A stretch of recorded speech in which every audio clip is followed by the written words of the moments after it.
Hello, welcome to my comparison video. This is going to be lead acid versus lithium. This is going to be based off of my experiences with lead acid and lithium and my opinions. So let's jump into it. We're going to start by talking about lead acid batteries. I've got a few different lead acid batteries here. Now this is a starter battery. As you can see, it is a 850 cold cranking amp battery. Now I've gone ahead and taped over the brands on these because I'm not trying to signal out one single brand of lead acid. I'm just talking about lead acid in general. Although this brand, I am very disappointed in it because, as you can see here, that has a 42-month warranty. And if you buy this same battery today, it actually only has a 36-month warranty. So their quality is going down. So the first lead acid battery was invented somewhere around 1801. But that one was just a battery you could use. The first rechargeable lead acid battery was invented in 1859, and that's when they're actually useful because you can recharge them. They've changed somewhat, but not a lot. So you've got lead in here, and you've got sulfuric acid, which works as an electrolyte for the electrons. Not 100% sure how everything works in there. I'm not a scientist. I'm just a guy that likes to use batteries and do stuff. So lead acid batteries are between 50 and 95% efficient, kind of depends on the manufacturer and the battery. There's several different types. In general, they're good for about 350 cycles.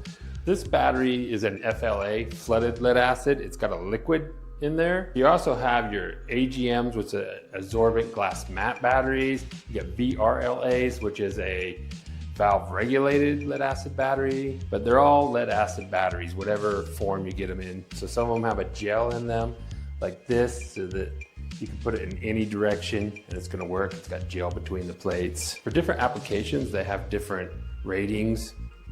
See, this is actually a marine RV battery. It's a bigger battery and less cranking amps, and it only has a 12-month warranty. That's kind of funny. But all in all, lead acid is lead acid. So now we're gonna look at lithium. So lithium batteries definitely changed the world because of their lightweight, their fast discharge, fast charge. They're first invented in 1991. I'm gonna use DeWalt batteries as an example because that's what I have, and I'm obviously obsessed with DeWalt tools. So DeWalt first started using lithium batteries in 2010. Before that, they were using the CAT batteries. So this is a 20 volt. I got a lot of 20 volt tools. Now here's the real cool thing, is when DeWalt came out with this, a 9 amp hour, 60 volt, 20 volt flex volt. It's got different pins on there, and so it depends on what tool you put it in, if it's gonna put out 60 volts or if it's gonna put out 20 volts to run that tool. So here is one of the changes that lithium has made in the construction industry. First tools that came out had a NiCad battery on there. As you can see, it runs all right. It can cut mostly plywood. That's gonna have a hard time going through a 2x4. So the NiCads have definitely been replaced with lithium. Now for me, I found this cool adapter right here, and so I can actually run my DeWalt batteries on all of my old Craftsman tools. This is a little more voltage, you know, that's 20 volts, that's a 19.2, but it's got a little more kick to it. Okay, I'm actually going to show you an example of it. Here's the NiCad battery.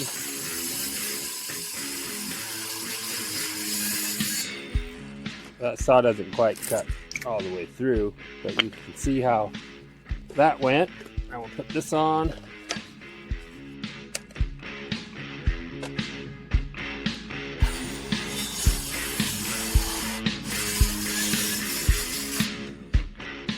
That's definitely faster.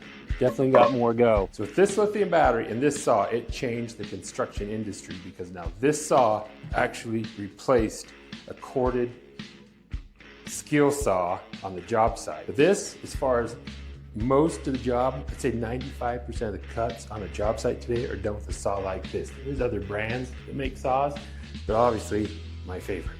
Let's show you how this cuts. Watch the power of this bad boy.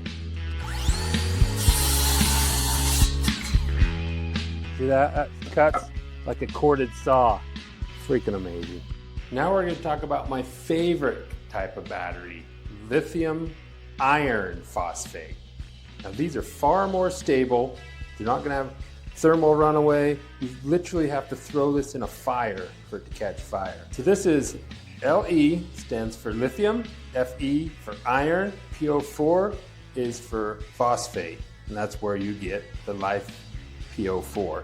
This one here is 25 pounds, but the newer ones, they're getting more power, less weight, faster charging, faster discharging. So this is actually starting to replace lithium ion, and this is catching right up to it. So one of the big differences between lead acid and lithium is the lithium has a BMS in it, which is a battery management system. The BMS is actually what makes these batteries usable. Without a BMS, this battery would be useless because it's too fragile when it comes to overcharging and undercharging. And so that BMS keeps it from overcharging and undercharging, because with a lithium battery, you overcharge it, you'll ruin it. With the lithium ion batteries, you overcharge it, plates can short out, thermal runaway, now you got a fire. These, not so much, you'll just damage the cells and shorten the life. So this battery, I bought 4 of these, the first lithium iron batteries I have ever owned. Plan was I was gonna put them in the golf cart, 4 of them, 48 volts, bad idea. And the reason why is because having separate batteries and hooking them up, 4 of them up, positive, negative, in series to get my 48 volts. Now I've got 4 different BMSs in there, and it ran pretty good for a little while. We spun around, did some driving, but it didn't take long, and I destroyed the BMS in this battery. Having that much voltage, it's too much strain on the battery's BMS, having them hooked in series. And so on golf carts, you definitely want to just buy a 36 or a 48 volt battery, 72, whatever you're putting in your golf cart. Buy one single battery. Don't buy multiple batteries. So the cells in this battery are just fine, but the BMS is not working. I could probably open it up, replace the BMS, but that's the only problem I have had with my lithium iron phosphate batteries, is using them how they're not really designed to be used. I want to do a little cycle comparison. So your lead acid, somewhere around 350 cycles. You got your lithium ion. Now these are going to be between 400 and 1200 cycles. Lithium iron, this is where they're really kicking butt. We're talking between 2500 and 9000 cycles. So longevity on these, crazy. Now I want to do a weight comparison. There's going to be some variables in it, but bottom line, I'm going to show you that the lead acid is a lot heavier than lithium per amp hour. Now this battery right here weighs 5 pounds, and it would take over 14 of these batteries to equal the same capacity as this lithium battery. So it takes 70 pounds of these, 14 of them, to be the same capacity of this. Now these, you can't really compare them amp hour wise because it just has a cold cranking. In fact, this is a marine one, so it has a marine cold cranking amp rating on this one, and that doesn't give you an amp hour. I tried to Google and see if I could get an amp hour rating on them. They're not rated amp hour wise. Now this little guy is. This has a 7 amp hour rating, and that's if you discharge it over 20 hours. Funny about lead acid, it's got 2 different ratings. Like on your golf cart batteries, it has a 5-hour discharge rating and a 20-hour discharge rating. The reason why is because the slower you take the power out, the longer they'll last. Lithium's not that way, so it's awesome. Different batteries, like I said, different ratings, but definitely a lot heavier. I'll show a lot more examples of those further out in the video. Now I want to talk about charging and discharging. Now to do that, I'm actually just going to turn this into a 100 amp hour battery. Now I know it's not, you know it's not, but to illustrate what we're doing here, we're just gonna call it a 100 amp hour battery. Now I'm gonna talk about the difference on how you charge these batteries. So with the lead acid, you're gonna charge it slower. I've got red colored water here to illustrate the charging. So on a lead acid battery, you're gonna charge it what they call a bulk charge. You're just gonna charge it kind of a steady charge up till it gets almost to the top. Now you're gonna slow it way down, and they call this an absorb charge. You're just gonna slowly charge, bring in a little bit of power, let it just absorb in there, trying to top it off. So that topping, it takes a long time to top these things off. And that's one of the disadvantages when you're using the top 20%, is it takes so long to top off that little bit. And then once you get to the top, once it's full, you do what's called a float charge. And so it's always just going to be trickling just a little bit in, just keeps it right there at a certain voltage as it float charges. And that's how it's going to be all day on your solar system. So that's how you charge a lead acid battery. This is how you charge a lithium battery. You just blast that in there all the way up till the last little bit, like the very top end, and then you'll trickle in just to top them off like that. And that's what's so great about lithium on an off-grid power system is if you got a cloudy day, clouds split for a minute, the sun pops out, just punches power into those batteries real quick. You can just hit them hard and charge them fast. It's amazing. Now we're going to talk about the discharging of these batteries. So here's your lead acid battery. Now we're going to discharge it. So how a lead acid battery discharges is in spurts. You notice when you crank on your engine, it's like pretty fast, like zzz, zzz, zzz, and then it starts slowing down. And then you pause for a little while, then you can crank again. And this is why, because the plates, the reaction of these plates doesn't happen instantly. It kind of soaks up electricity in each plate, and so that can come out fast, but it takes a while for the reaction to happen to get more power in the plates. And so this is how your lead acid battery discharges, like swoosh, and then it slows down. And then crank it again, swoosh, and then it starts slowing down. Swoosh, starts slowing down. So that's when you start your vehicle. Now if you're using it on a solar system or something like that, you can bring it out pretty steady. And if you bring it out about like this, like I said, over a 20-hour period, you get more capacity. But if you bring it out fast, you get less capacity out of them. But here's how the lithium works. It just comes out on a steady flow. You can just take this. Now it's not going to punch as hard, obviously, that first come out, and that's why these have not replaced the lead acid in vehicles yet. That and a couple other reasons. But in a golf cart, this is the beauty of it. That comes out like this the whole time. So you can just go right up a mountain.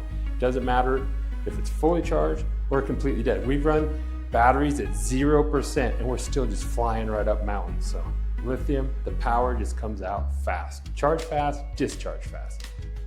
It's pretty cool. So this lead acid battery has 6 cells in it to get 12 volts. Basically like it has 6 batteries in it, and each battery is around just over 2 volts. Now your lithium battery has 4 batteries in there to make its 12 volts because the batteries in there are around 3.2 volts, somewhere in there. Now I want to talk about what is the in life, what destroys batteries. With the lead acid, it is sulfation on the plates, and that cuts the capacity of the battery so it does not work. Now you can desulfate them and get some more life out of them. So these cups here are representing the cells in the battery. I know I only have 4 cells and there's 6, but it's kind of just show you what's going on in here.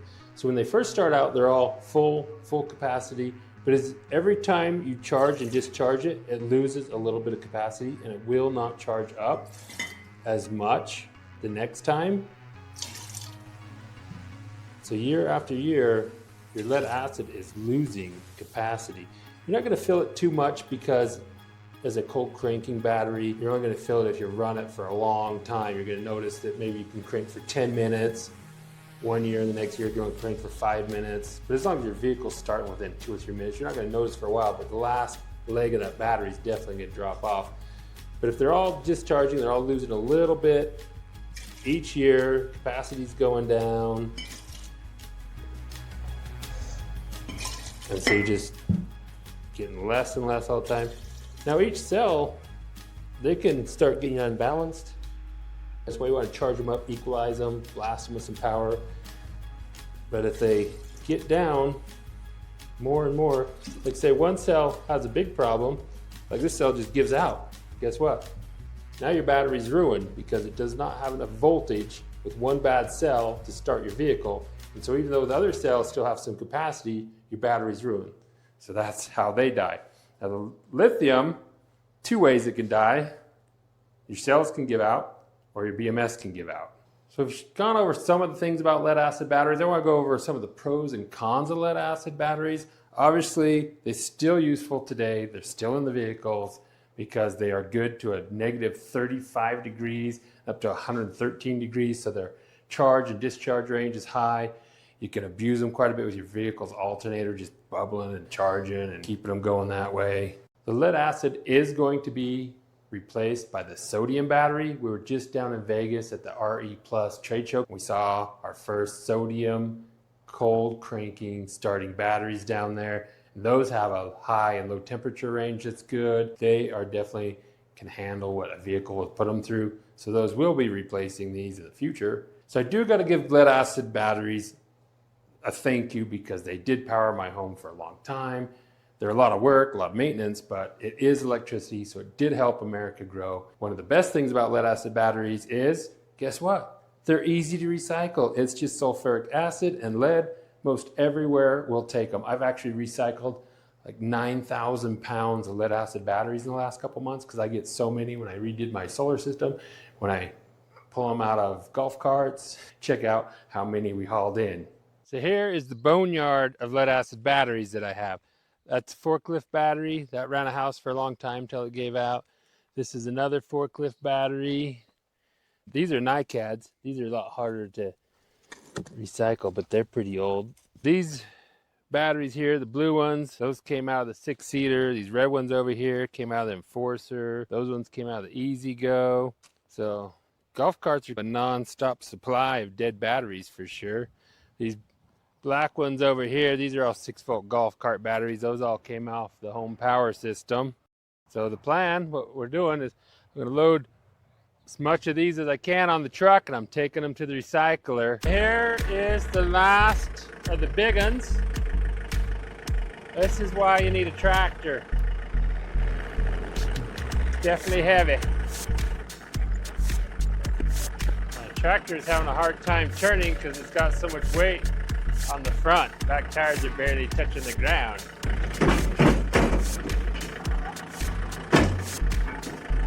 Don't feel bad for the bed of my truck, it's already ruined.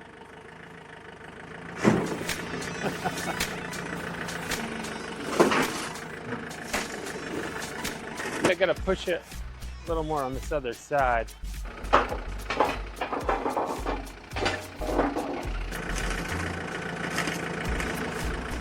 There you go. That is heavy. I think we're actually on our overloads. Okay, well, we're gonna take this into the recycler and see how much it weighs. I've got to just put like 4 more batteries in here and this load's ready to go. So I'll let you know how much it weighs. I'm gonna show you guys something amazing. This battery right here, I'm not sure how old it is because the date is gone off of it, but I bought this battery brand new from John Deere. When you buy a battery from John Deere, they make it themselves. It's a John Deere battery. They fill it up with acid, pop the caps on, send it out the door. So these are incredible batteries. They're built so the plates they got some kind of bracket in there that holds the plates so that when you're on rough roads, they don't bounce together and all that. I mean, these are phenomenal. As far as I know, this battery is around 15 years old and I have done no maintenance on it. It's a sealed battery. Yesterday was the first time I've had any problems and I had to actually jump start it, which was weird because it's been so good. The irony of it, I go to make this video and it actually finally stops working. So 15 years on this battery, insane. Right now I've got the pulse charger going on it and this will desulfate the plates on there and I'm going to see how much longer I can get it to go. So this battery is so amazing and this tells you one thing. Lead acid does not have to be as junky as it is. Why do we have 36-month, 12-month warranty batteries when obviously they can be built better? John Deere has proven that. Yeah, put that pulse charger on there and look at this.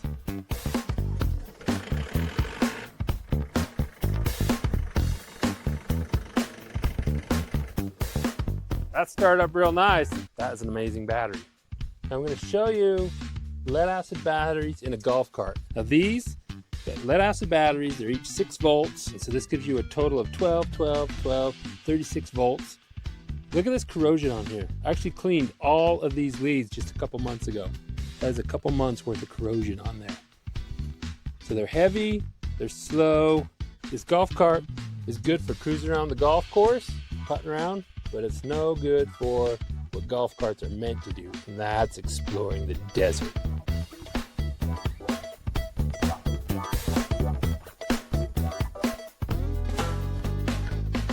this golf cart, when I got it, this is an easy-go workhorse. It had 400 pounds of lead-acid batteries in it, and I've also added a solar panel so it charges itself. But look in here, and those 400 pounds of batteries have been replaced with one battery. This was a 36-volt golf cart, and we replaced it with one 38.4 volt battery. So this battery weighs as much as one lead-acid battery. It's 65 pounds, and you can drive further than 6 lead-acid batteries and get there faster. Lithium is definitely changing golf carts and where they can go. So this one is our favorite golf cart. It's got 1,215 watts of solar on it. It's insane. It charges so fast. So this one had 400 pounds of lead-acid batteries in.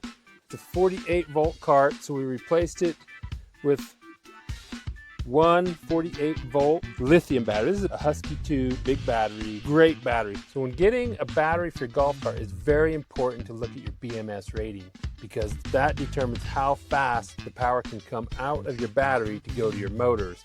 They're getting better and better. It's pretty common to see a 200 amp hour continuous run golf cart batteries these days. This one's 150 amp hour continuous. It's pretty good. It powers this golf cart fairly well. We do overpower it here and there climbing mountains. We push golf carts to the limits for sure. But that is amazing how lithium batteries are turning golf carts into more like side-by-sides for exploring the desert and going everywhere. We cruise this all over on our adventure videos. Pretty cool.